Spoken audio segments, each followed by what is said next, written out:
They've been gathering all day long to commiserate with each other and sign messages of condolence and tribute.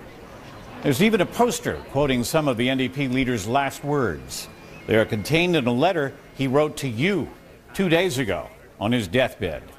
They show that in leaving this life, as in living it, Jack Layton was truly unique.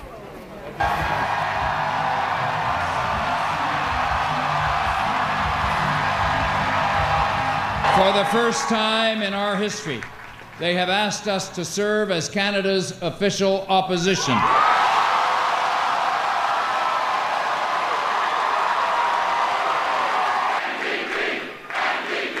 It was the pinnacle of his career and a milestone for his party, the historic breakthrough for the NDP in Parliament. Battling prostate cancer and a broken hip, with his trusty crutch, Jack fought hard on the campaign trail, exuding stamina and passion.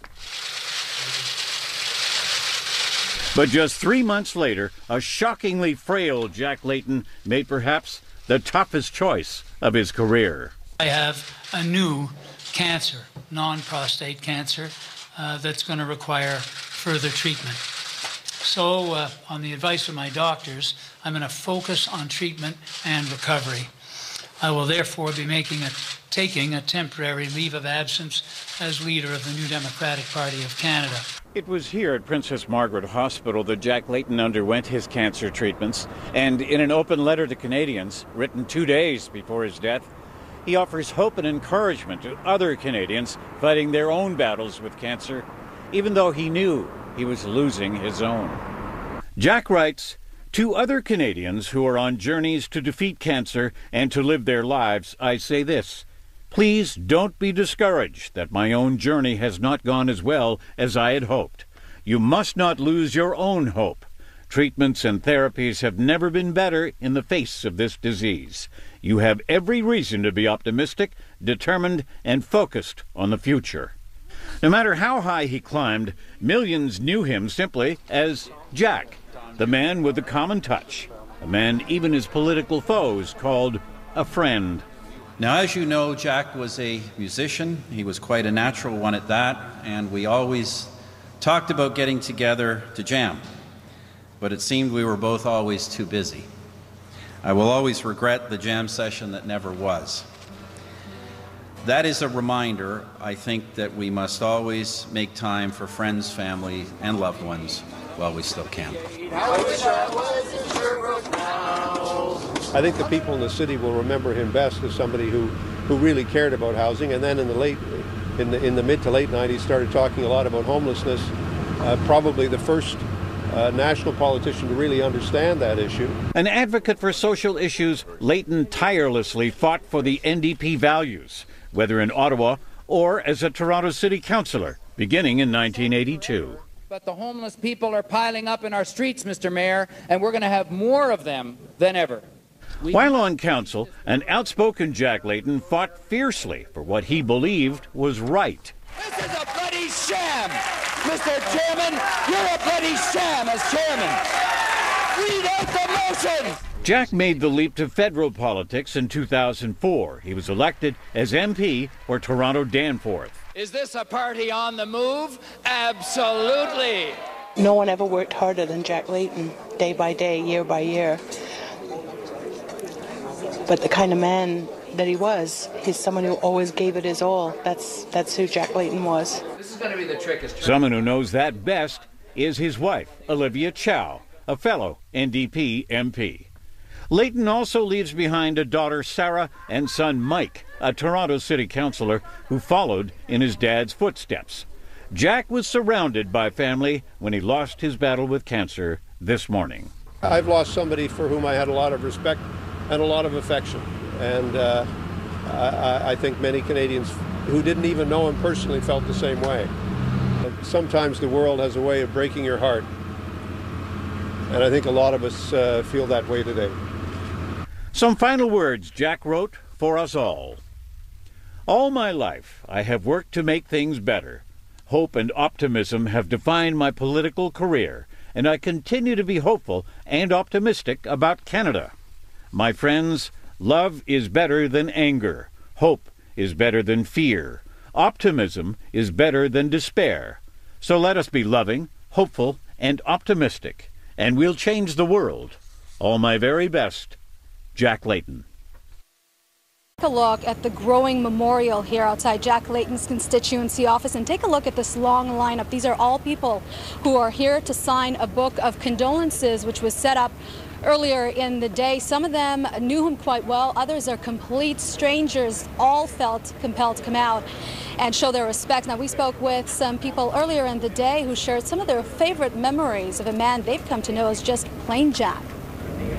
I just hadn't expected that we'd lose him.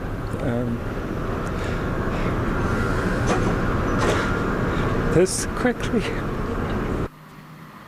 The sense of loss is overwhelming. One of the biggest Torontonians is gone. That's it. Feeling sad today? Yes. So they've been coming here to his constituency office, some even stopping by his place to drop off flowers and cards. Family loss. That's how we felt about Jack. Regardless of our political beliefs, Jack was one of us here. Here, people knew the leader of the NDP party by first name. George Dimitrikopoulos had lunch with him occasionally. He was honest, and he delivered things. If he tells you something, he'll do it. He'll do it. Even though Jack Layton had been battling cancer for over a year, and despite his fragile appearance at a news conference a month ago, people are still stunned. He passed away? What? Really?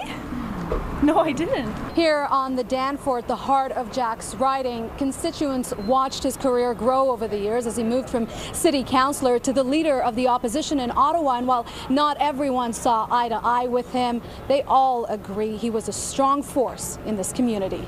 You know, you don't meet in your life many extraordinary people, and he was an extraordinary person, and that's the biggest loss. It's a big loss to his family, and my heart, our heart goes out to him. It's really, really sad that he went so quickly.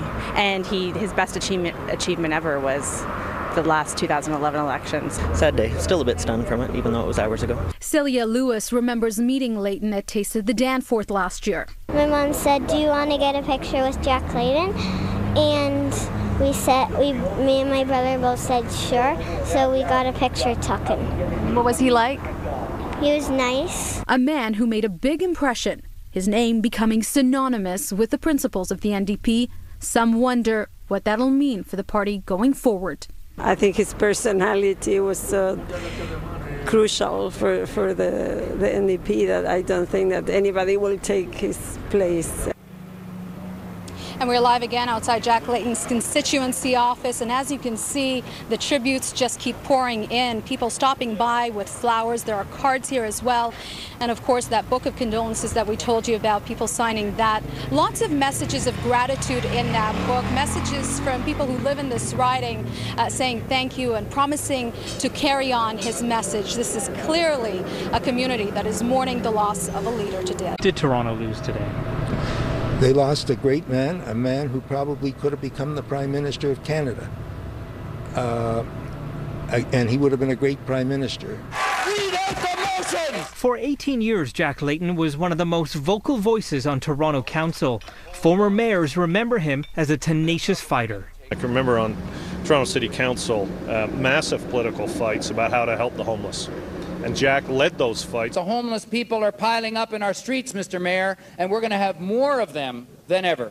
And his passion about pushing the homeless problem made politicians listen, from the federal and provincial governments to even the strong-minded Mayor Lastman, who wanted to jail panhandlers. It's over.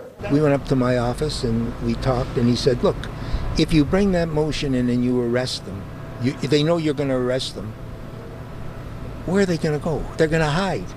You can't give them the hot coffee at night. You can't give them a warm blanket. They're going to freeze to death in the winter. And holy God, he was right.